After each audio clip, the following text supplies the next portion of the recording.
हे आत्मन, ध्यान से सुनो क्योंकि यह समय साधारण नहीं है। तुम्हारे पड़ोसी ने तुम्हारे विषय में जो कहा है वह केवल शब्द नहीं थे, वह उसकी भीतर जली हुई अग्नि की चिंगारी थी। उसने लोगों से कहा कि यह व्यक्ति अब पहले जैसा नहीं रहा, यह चुपचाप बदल गया है, इसकी आंखों में डर नहीं रहा, इसके निर्णय अडिग हो गए हैं, यह किसी की नहीं सुनता। और यही बात सुनकर लोग हिल गए, क्योंकि जब कोई व्यक्ति बिना शोर किए, बिना झगड़े के, बिना प्रदर्शन के अपने भीतर शक्ति जगा लेता है तो वह दूसरों के लिए रहस्य बन जाता है।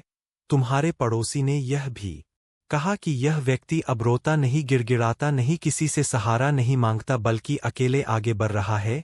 और यही बात समाज को विचलित कर देती है, क्योंकि दुनिया को कमजोर लोग पसंद है, जिन्हें मोड़ा जा सके, जिनसे काम निकलवाया जा सके। लेकिन जब कोई व्यक्ति अपने आत्मबल से खड़ा हो जाता है तो वही लोग डरने लगते हैं।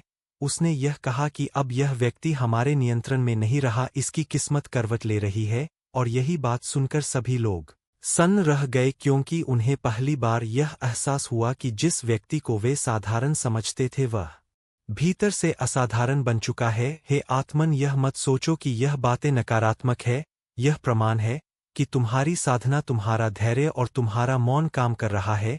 जब लोग तुम्हारे बारे में फुसफुसाने लगे, समझ लेना कि तुम्हारी ऊर्जा बदल रही है।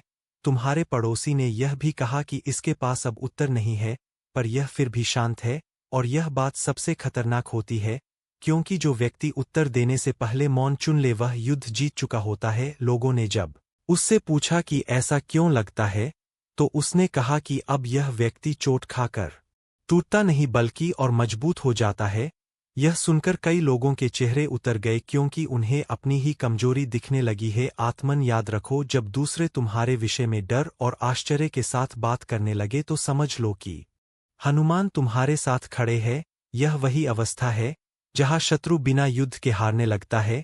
तुम्हारे पड़ोसी ने यह भी कहा कि अब यह व्यक्ति अपने लक्ष्य से विचलित नहीं होता, चाहे कितनी भी बातें हों, चाहे कितनी भी अफवाहें फैले, वह आगे बढ़ता रहता है। और यही बात समाज को विचलित कर देती है, क्योंकि भीड़ रुकने वालों को पसंद करती है, आगे बढ़ने वालों को नहीं। उसने यह कहा कि यह व्यक्ति अब किसी से ईर्ष्या नहीं करता और नहीं किसी को नीचा दिखाने में समय गंवाता है, यह अपने मार्ग पर चलता है। और यही बात सुनकर लोगों को लगा कि यह व्यक्ति उनसे बहुत आगे निकल रहा है। हे आत्मन, यह समय गर्व का नहीं, सावधानी का है, क्योंकि जब लोग तुम्हारी चर्चा करें तो नजरें भी उठती है। लेकिन डर मत, क्योंकि हनुमान की गदा तुम्हारी रक्षा कर रही है। तुम्हारे पड़ोसी के शब्द तुम्हारे पतन का नहीं, तुम्हारे उत्थान का संकेत है।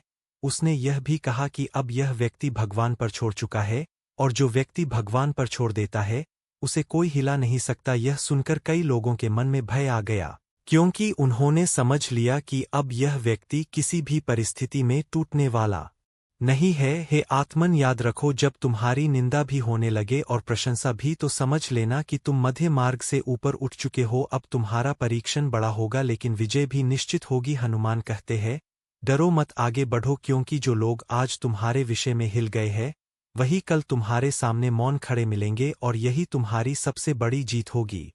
यह व्यक्ति अब समय की चाल समझ चुका है, इसे बहकाना आसान नहीं रहा। यह पहले की तरह भावनाओं में बहने वाला नहीं है, यह चोट को याद रखता है पर बदला नहीं लेता। और यही बात सबसे अधिक डरावनी होती है, क्योंकि जो व्यक्ति बदले से ऊपर उठ जाता है वह सीधे भाग्य के साथ चलने लगता है। यह सुनकर लोगों को लगा कि कहीं न कहीं वे पीछे छूट रहे हैं। उसने यह भी कहा कि अब यह व्यक्ति दिखावा नहीं करता, न अपनी योजनाएं बताता है, न अपनी अगली चाल किसी को समझाता है। यह चुपचाप तैयारी करता है और समय आने पर परिणाम सामने रख देता है। और यही बात सुनकर सब हिल गए, क्योंकि दुनिया शोर करने वालों की आदी है, मौन साधने वालों की नहीं है। आत्मन, तुम्हारे पड़ोसी ने यह भी कहा कि इसके चेहरे पर अब शिकायत नहीं दिखती, बल्कि एक अजीब सा विश्वास दिखता है, जैसे इसे पता हो कि चाहे कुछ भी हो अंत इसके पक्ष में ही होगा। और यह विश्वास जब किसी व्यक्ति की आंखों में दिखने लगे तो दूसरों की नींद उड़ जाती है, क्योंकि उन्हें लगता है कि यह व्यक्ति किसी अदृश्य शक्ति से जुड़ चुका है। लोगों ने जब पूछा कि तुम्हें ऐसा क्यों लगता है, तो उसने कहा कि यह व्यक्ति अब अकेले रहने से नहीं डरता, और जो अकेले चलना सीख लेता है वही इतिहास बदलता है। यह सुनकर कई लोग अपने ही जीवन से तुलना करने लगे और उन्हें अपनी निर्भरता, अपनी कमजोरियां साफ दिखने लगी हैं। आत्मन, समझो, यह ईर्ष्या नहीं है, यह स्वीकारोक्ति है कि तुम्हारी चेतना ऊंची हो रही है। तुम्हारे पड़ोसी ने यह भी कहा कि यह व्यक्ति अब किसी की बातों से जल्दी प्रभावित नहीं होता, चाहे कोई कितना भी डर दिखाए, चाहे कोई कितना भी लालच दे, यह अपने धर्म से नहीं हटता। और यही बात सबसे अधिक लोगों को हिला देती है, क्योंकि धर्म पर चलने वाला व्यक्ति किसी भी बाजार में नहीं बिकता। उसने यह कहा कि अब यह व्यक्ति समय बर्बाद नहीं करता, न अनावश्यक बहस में पड़ता है, न दूसरों को सही साबित करने में अपनी ऊर्जा खर्च करता है।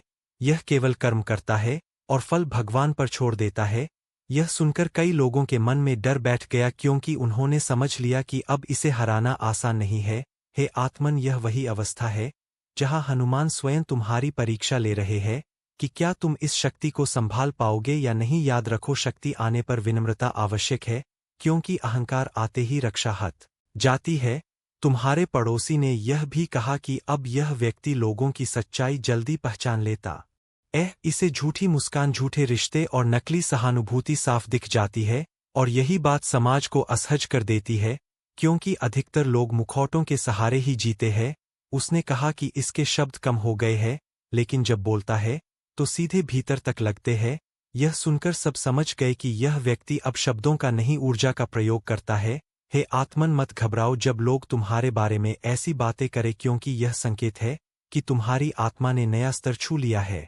हनुमान कहते हैं, जिस दिन लोग तुम्हारी शांति से डरने लगे, समझ लेना कि तुम्हारा युद्ध समाप्त हो रहा है और विजय निकट है। आगे बढ़ते रहो बिना रुके, बिना पलटे, क्योंकि जो लोग आज तुम्हारे बारे में हिल गए हैं, वही कल तुम्हारे सामने मार्ग से हटते दिखाई देंगे, और यही हनुमान की कृपा का सबसे बड़ा प्रमाण होगा।